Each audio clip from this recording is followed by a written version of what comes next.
Welcome to the Slop Farm. Enjoy the video. In this video, I will show how to make Figma design with AI.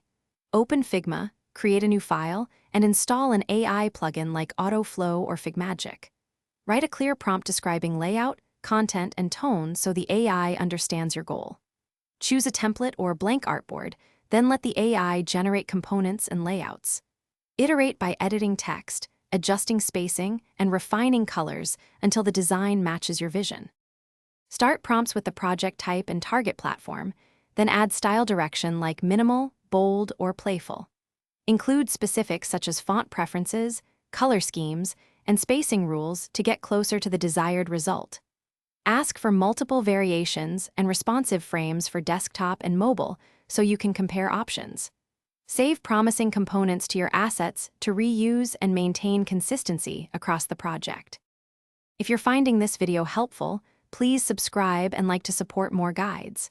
Quick recommendation: bring your space to life with the Echo Dot smart speaker for crisp audio and easy voice control during design sessions. It pairs well with playlists or focus timers to keep creativity flowing. Check the description for the link and other deals, and consider it as a small upgrade to your setup. Now let's get back to the video. After the AI generates designs, spend time refining spacing, typography, and interactions to ensure usability. Convert repeated elements into components and create variants for states like hover and active. Test responsiveness across desktop and mobile frames, and check color contrast for accessibility.